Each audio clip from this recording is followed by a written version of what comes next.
जय हिंद दोस्तों, स्वागत है एक बार फिर से आपका इंडियन हिस्ट्री की क्लास में। और ये अगली क्लास है जिसमें कि हम कंप्लीट करेंगे भारत में ब्रिटिश साम्राज्य का जो विस्तार है उस लेक्चर को लगातार ले रहे हैं, जिसमें कि हम लास्ट जो लेक्चर था उसमें हमने कंप्लीट किया था मराठा एम्पायर के ऊपर। मराठा एम्पायर का जो यहाँ पर नींव रखी गई थी, उसके बाद में ताजी भोसले के द्वारा, देन उसके बाद में छत्रपति शिवाजी ने जब इस सत्ता को संभाला, मराठा एम्पायर को संभाला, तो किस तरीके से उसका एक्सपेंशन किया और यहाँ पर जो लड़ाइयाँ लड़ी उन्होंने, जिसमें कि प्रमुख 10 लड़ाइयों के बारे में मैंने पिछली क्लास में आपको कंप्लीट कर दिया। जिसमें कि आखिरी जो उन्होंने लड़ाई लड़ी थी वो लड़ी थी संगमनेर की लड़ाई, और जिसके बाद में उनकी मृत्यु हो जाती है 1680 में।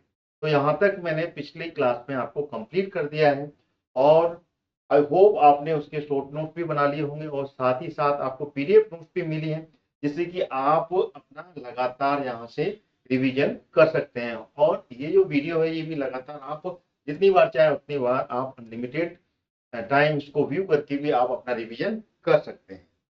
आज हम मराठा एम्पायर के इस पार्ट को आगे बढ़ाएंगे और अब हम समझेंगे मराठा एम्पायर के बारे में। जो एक इम्पॉर्टेंट पॉइंट्स है कि मराठा एम्पायर जो इसके जो अदर पार्ट है, जैसे कि मराठा सेना या फिर उससे जुड़े हुए जो प्रशासन थे, उस प्रशासन वो प्रशासन मराठा एम्पायर में कैसे चलता था, क्योंकि ये सारे पॉइंट्स भी बहुत ही ज्यादा इंपॉर्टेंट है एग्जाम्स के पॉइंट ऑफ व्यू से। तो चलते हैं, जो कि लगातार मैं ले रहा हूं भारत में ब्रिटिश साम्राज्य के विस्तार के तहत मराठा एम्पायर की ये क्लास है। मराठा एम्पायर को मैंने शुरू से लिया है यहाँ पे। मराठा एम्पायर की शुरुआत कैसे हुई, कैसे उसकी नींव पड़ी, छत्रपति शिवाजी के बारे में पूरी जानकारी, उसके बाद में उसके के द्वारा छत्रपति शिवाजी जी के द्वारा लड़ी गई लड़ाइयां, वो मैंने आपको कंप्लीट कर दी है। अब हम छत्रपति शिवाजी के मराठा एम्पायर का जो प्रशासन था, उसकी सेना थी और उसमें किस तरीके से ये सारी चीजें होती थी, उसके बारे में अब हम आगे जानेंगे।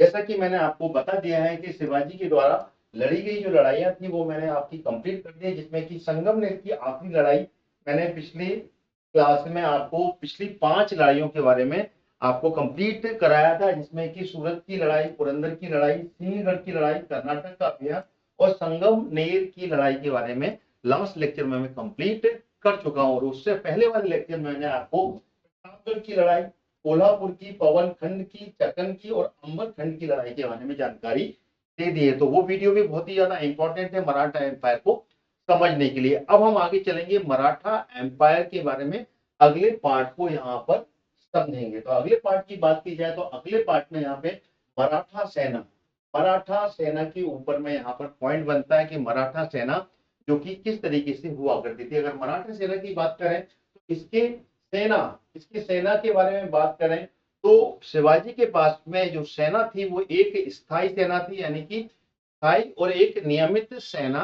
हुआ करती थी। कैसी सेना हुआ करती थी? एक स्थायी स्थायी और नियमित सेना थी उसके पास, शिवाजी के पास नियमित सेना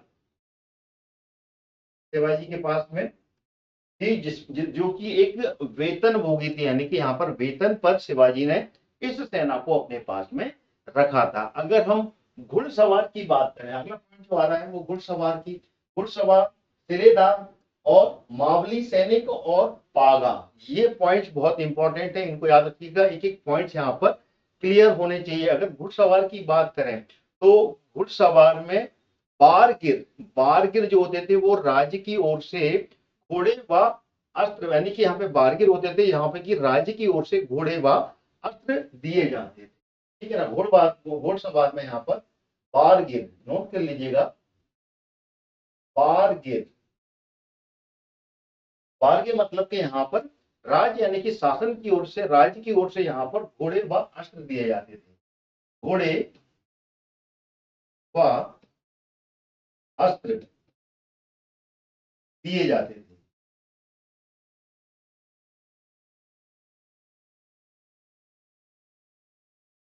ये हो गया घुड़सवार के अंदर। और इसी के अंदर में सिलेदार आता है। सिलेदार ये स्वयं के घोड़े व अस्त्र रखा करते थे, यानी कि मराठा सेना के अंदर में जो घुड़सवार होते थे उनको बारगीर भी कहा जाता था, जिनको कि राज्य की ओर से घोड़े और अस्त्र यानी कि घुड़सवारों को अलग अलग कैटेगरी में डिवाइड किया गया है। एक बारगीर हुआ करता था, दूसरा सिलेदार हुआ करता था। जो बारगीर हुआ करता था उनको प्रशासन की तरफ से, राज्य की ओर से, मराठा एम्पायर की ओर से घोड़े व अस्त्र दिए जाते थे। इसी तरीके से अगर सिलेदार की बात की जाए तो सिलेदार के पास में, इनके पास में स्वयं के घोड़े होते थे। ये स्वयं के घोड़े होते थे, इनके पास में स्वयं के घोड़े हुआ करते थे और अस्त्र हुआ करते थे। अस्त्र भी इन्हीं के खुद के हुआ करते थे।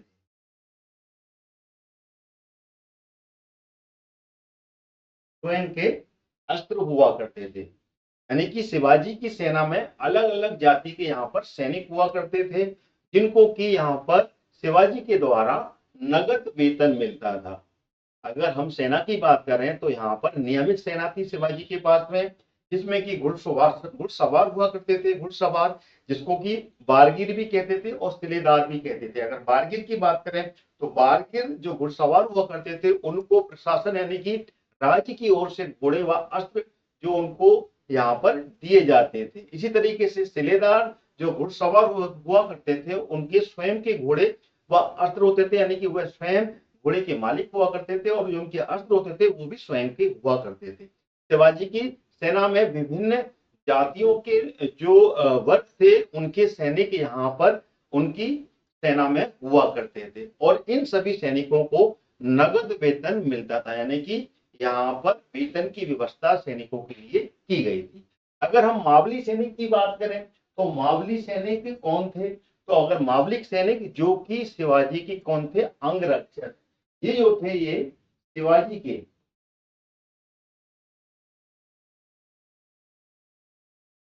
अंगरक्षक थे। ये शिवाजी के अंगरक्षक यानी कि उनके बॉडी गार्ड के रूप में जो हुआ करते थे वो मावली सैनिक हुआ करते थे। पागा की बात करें, इसमें अगला पॉइंट क्या आ गया? पागा। पागा की बात करें तो पागा वो हुआ करते थे जो घुड़सवार सेना का एक संगठन हुआ करता था। क्या हुआ करता था? ये घुड़सवार सेना का एक संगठन। ठीक है।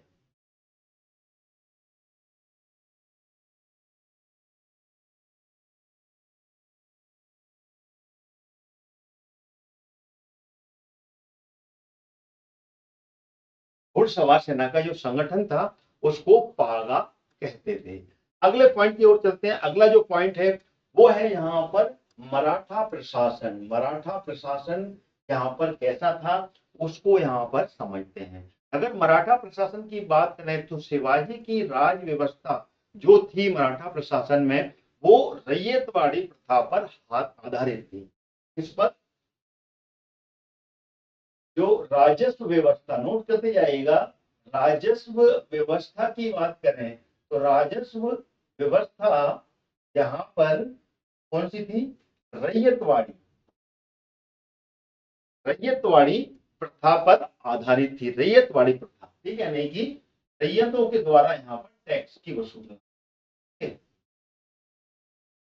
रैयतवाड़ी, रैयतवाड़ी प्रथा।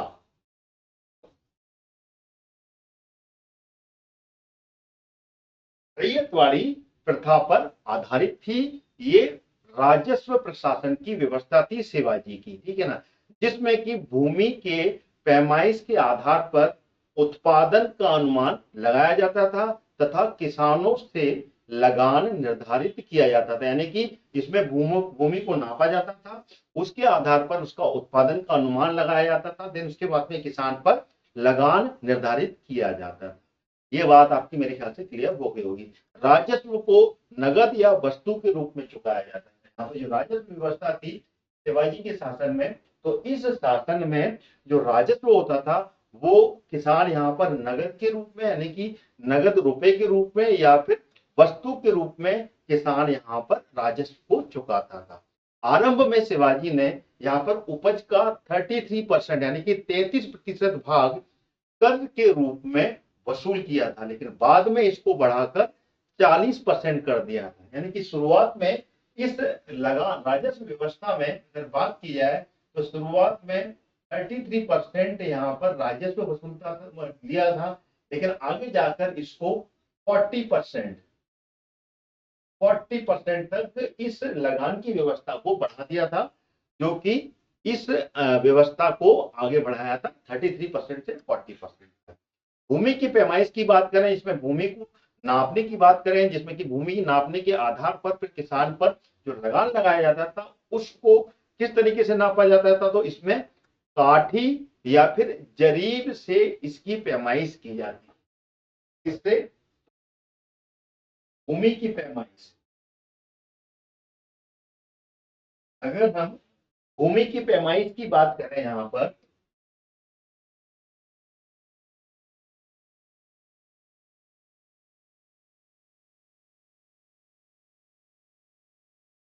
तो ये पैमाइश किससे होती थी? ये होती थी काठी से या फिर जरीब से। किससे?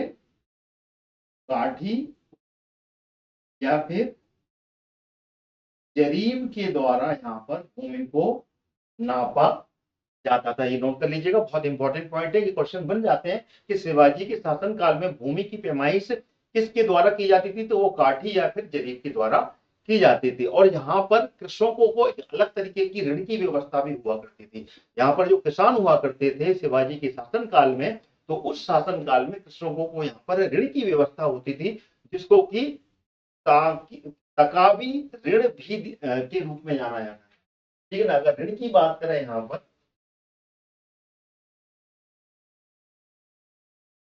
ऋण को यहाँ पर तकावी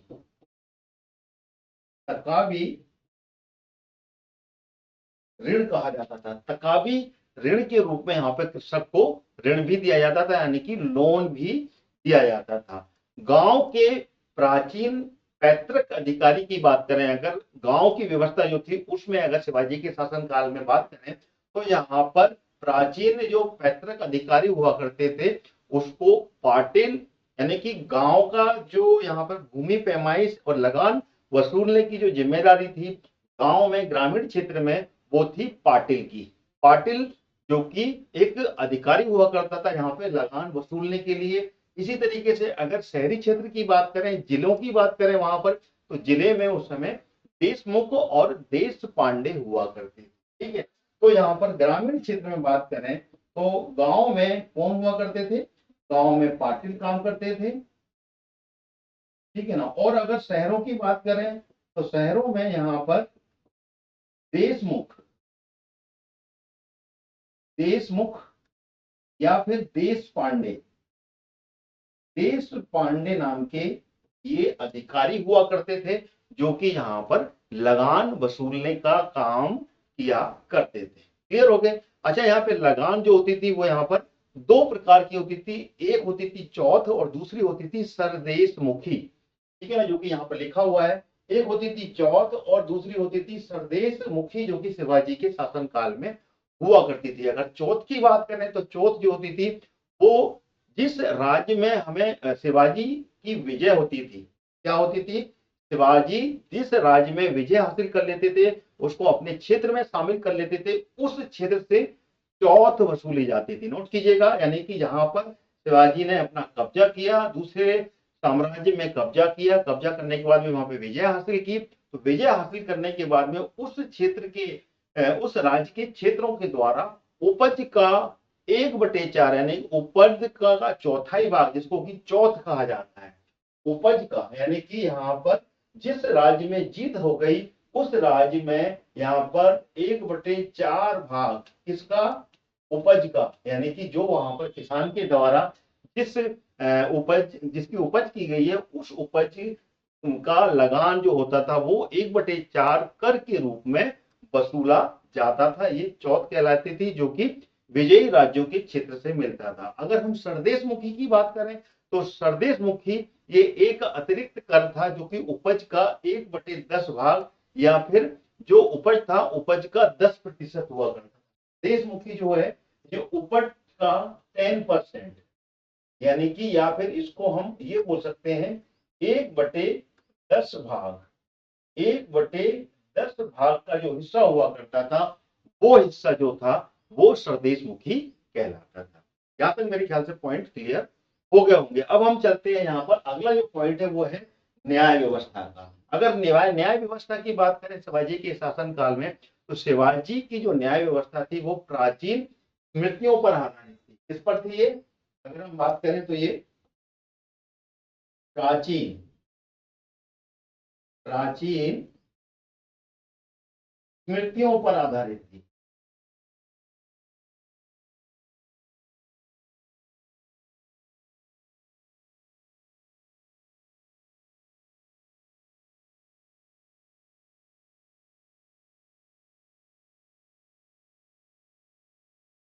प्राचीन स्मृतियों पे आधारित थी न्याय व्यवस्था। शिवाजी के शासन काल में न्याय व्यवस्था को प्राचीन स्मृतियों पर आधारित व्यवस्था थी उस समय, जिसमें कि ग्राम स्तर पर जो आपराधिक मामले की सुनवाई होती थी वो पटेल किया करता है। यानी कि यहाँ पर अगला पॉइंट लिखिएगा, ग्रामों में ग्राम में जो आपराधिक मामले की सुनवाई होती थी वो कौन करता था? पटेल। वहां पे पटेल हुआ करता था। वो पटेल यहाँ पर आपराधिक मामले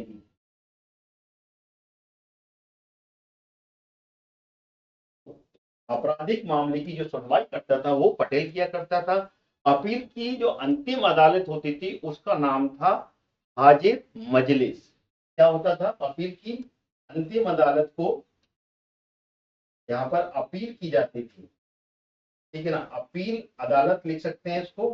अपील अदालत को क्या कहा जाता था यहाँ पर? हाजिर मजलिस। हाजिर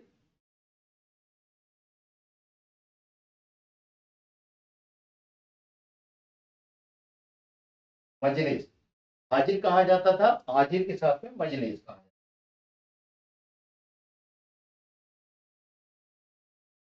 तो अपीली अदालत होती है यहाँ पे कि एक बार अगर फैसला हो जाए उसके बाद में अगर कोई व्यक्ति अपील करना चाहता है, दोबारा से सुनवाई करना चाहता है, तो अपील की अंतिम अदालत हाजिर मजलिस हुआ करती थी। यहाँ पर अगर बात की जाए तो अंतिम सर्वोच्च न्यायाधीश और कानून निर्माता के रूप में अगर देखा जाए तो वो छत्रपति हुआ करता था। छत्रपति यानी कि शिवाजी, ठीक है ना। कानून निर्माता की बात की जाए, कानून निर्माता की बात की जाए तो कानून निर्माता जो होता होता था वो छत्रपति हुआ करता था। छत्रपति यानी कि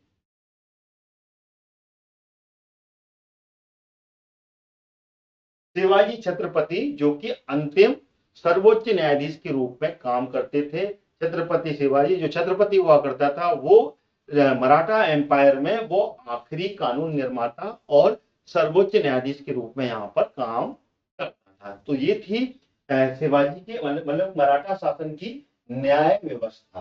अब हम आगे चलते हैं यहाँ पर अगले पॉइंट के ऊपर।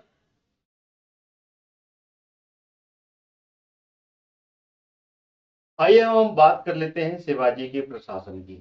शिवाजी के प्रशासन की बात करें तो शिवाजी के प्रशासन में यहाँ पर अष्ट प्रधान प्रशासन क्षेत्र हुआ करता था। यानी कि शिवाजी के दरबार में अष्ट प्रधान समूह हुआ करता था और यही समूह जो था यहाँ पर शासन बनाता था, शासन की देखरेख किया करता था। प्रशासन में शीर्ष पर जो होते थे वो छत्रपति होते थे, छत्रपति हुआ करते थे। और छत्रपति का जो कानून था वो उनको छत्रपति को अंतिम कानून निर्माता कहा जाता था। शासकीय प्रधान न्यायाधीश और सेनापति हुआ करता था, ठीक है ना। यहाँ पर अगर बात करें तो शिवाजी के प्रशासन में प्रशासन का शीर्ष जो हुआ करता था वो छत्रपति होता था और छत्रपति ही अंतिम कानून निर्माता, शासकीय प्रधान यानी कि प्रशासकीय प्रधान, न्यायाधीश और सेनापति के रूप में कार्य करता था। यानी कि छत्रपति जो थे वो कानून निर्माता भी होते थे, प्रशासकीय प्रधान भी हुआ करते थे और यहाँ पर मुख्य न्यायाधीश के रूप में और सेनापति के रूप में भी काम करते थे। अगर हम अष्टप्रधान की बात करें तो शासन के संचालन के लिए 8 मंत्रियों की सहायता यहाँ पर होती थी। वही जो 8 मंत्री होते थे उनको अष्ट प्रधान के रूप में जाना जाता था मराठा एम्पायर। यानी कि शासन के संचालन के लिए 8 मंत्रियों की यहाँ पर सहायता से यहाँ पर शासन का संचालन हुआ करता था, मराठा एम्पायर का संचालन हुआ करता था। इन मंत्रियों का जो कार्य था वो छत्रपति को सलाह देना मात्र था। यानी कि ये सभी जो अष्ट प्रधान थे वो यहाँ पर शिवाजी को यानी कि छत्रपति को यहाँ पर सलाह देने का काम करते थे, जो कि मराठा एम्पायर का प्रमुख हुआ करता था। छत्रपति उस छत्रपति को सलाह देने का काम जो करते थे वो यहाँ पर 8 मंत्री यानी कि अष्ट प्रधान जो समूह था वो किया करता था। प्रत्येक मंत्री राजा के लिए उत्तरदायी यानी कि जो छत्रपति है उसके लिए उत्तरदायी हुआ करते थे, जिसमें कि यहाँ पर आपको अलग अलग यहाँ पर जो मंत्री के नाम यहाँ पर दिख रहे हैं, जिसमें कि पेशवा, अमात्य या फिर मजूमदार, बाकिया नाविस, सुरू नाविस या सचिव, चिटनीस, सर नौबत या फिर सेनापति, पंडित राव, न्यायाधीश और कबीर या फिर सुमंत। इस तरीके से यहाँ पर 9 यहाँ पर आपको ये प्रधान दिख रहे हैं, जिसमें कि शुरुआत में छत्रपति के शासन काल में यहाँ पर अष्ट प्रधान ही प्रमुख मंत्री हुआ करते थे। यहाँ पर नवा जो आपको यहाँ पर सुमंत या फिर कबीर का नाम जो नया यहाँ पर दिख रहा है, ये छत्रपति साहू के समय जब छत्रपति साहू जी महाराज यहाँ पर छत्रपति की गद्दी पर जब बैठते हैं तब ये एक नया पद यहाँ पर निकल के आता है, जो कि सुमंत या फिर इसको अपन देखा जाए तो आज के समय में इसको विदेश मंत्री यानी कि विदेश का विभाग यानी कि जो फॉरेन मिनिस्ट्री का नाम जिसको अंग्रेजी में बोला जाता है वो नाम यहाँ पर निकल के आता है, जो कि छत्रपति साहू जी महाराज के समय में ये पद यहाँ पर क्रिएट किया गया था। छत्रपति शिवाजी के समय में यहाँ पर अष्ट प्रधान शासन संचालन होता था, यानी कि 8 मंत्री की सहायता से यहाँ पर शासन का संचालन हुआ करता था और ये सभी 8 मंत्री छत्रपति को सलाह देने का काम करते थे। यानी कि प्रत्येक मंत्री राजा के लिए यहाँ पर उत्तरदायी हुआ करता था। अगर हम यहाँ पर पेशवा की बात करें तो पेशवा राजा का प्रधानमंत्री हुआ करता था। जो राजा होता था उसका प्रधानमंत्री जो होता था वो पेशवा कहलाता था, यानी कि संपूर्ण राज्य शासन की यहाँ पर देखभाल का काम जो होता था वो पेशवा किया करता था। अगर हम अमात्य की बात करें, अमात्य या फिर मजूमदार, ठीक है ना, अमात्य और मजूमदार की बात करें तो अमात्य मजूमदार जो कि वित्त और राजस्व का जो जुम्मा होता था, यानी कि राजस्व को कलेक्ट करने की जिम्मेदारी और राजस्व का जो प्रभार हुआ करता था, फाइनेंस का जो रिस्पॉन्सिबिलिटी हुआ करती थी, वो रिस्पॉन्सिबिलिटी यहाँ पर अमात्य या फिर मजूमदार की हुआ करती थी। ठीक है, यहाँ पर क्लियर हो गया। अगले पॉइंट पे चलते हैं जो कि है वाकिया नवीस। वाकिया नवीस की बात करें तो ये जो होता था ये राजा एवं दरबार के दैनिक कार्यों का विवरण रखना होता था, यानी कि राजा के और दरबार के जो दैनिक कार्य होते थे, यानी कि एक प्रकार से जो एक सचिव की मतलब एक गृह मंत्री के रूप में इसको कहा जाता था। वाकिया नवीस को क्या कहा जाता है यहाँ पर? गृह मंत्री,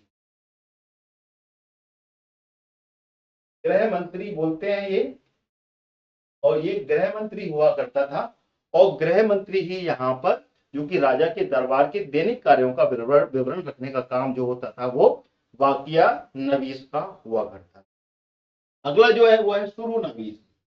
सुरू नवीस या फिर सचिव, जिसको कि सेक्रेटरी कहा जाता है, ये राजकीय पत्र व्यवहार यानी कि जो ड्राफ्टिंग लेटर ड्राफ्टिंग के काम होता था या फिर जो पत्र व्यवहार का अन्य राज्यों के साथ में करना होता था, वो पत्र व्यवहार का काम जो करता था वो सुरू नवीस या फिर सचिव की जिम्मेदारी होती थी। इसमें सुमंत, जैसे कि मैंने बताया, सुमंत यहाँ पर विदेश मंत्री का काम होता था। और इसके बाद में अगर सर ए नौबत की बात की जाए तो सर ए नौबत या सेनापति जो कि सेना की भर्ती, संगठन और रसद की आपूर्ति करता हुआ करता है, यानी कि सेना में जो सैनिक होते थे उनको रसद पहुंचाने का काम, सेना में भर्ती, नए सैनिकों की भर्ती का काम और संगठन को यहाँ पर मजबूत करने का काम जो करते थे वो यहाँ पर सदर ए नौबत या फिर सेनापति का काम होता था, जो कि सेना का प्रमुख कहा जाता था। पंडित राव की बात करें तो पंडित राव जो कि धार्मिक अनुष्ठान का काम है, यानी कि धर्म से जुड़े हुए जो संबंधित कार्य होते थे वो कार्य यहाँ पर पंडित राव यानी कि जो पंडित होते थे उन्हीं को कहा जाता था, जो कि धार्मिक अनुदान से संबंधित कार्यों को देखा करते थे। न्यायाधीश, अगला पॉइंट जो है न्यायाधीश, जैसे कि सबसे समझ में आ रहा है, राजा के बाद में जो मुख्य न्यायाधीश का काम होता था, यानी कि राजा तो सुप्रीम यहाँ पर जजमेंट देता था, लेकिन राजा के एब्सेंट में, राजा के बाद अगर किसी का नंबर लगता था, वो यहाँ पर मुख्य न्यायाधीश यानी कि दीवान एवं फौजदारी दोनों काम यहाँ पे जो संभालते थे, वो यहाँ पर न्यायाधीश संभालते थे। सुमंत के बारे में मैंने आपको बता दिया। सुमंत जो हुआ करता था वो कौन हुआ करता था? एक पॉइंट छूट गया चिटनिस का। सुमंत जो हुआ करता था वो यहाँ पर विदेश मंत्री का काम करता था, जो मैंने आपको यहाँ पर बता दिया। ठीक है ना, ये कौन सा होता था? विदेश मंत्री का काम।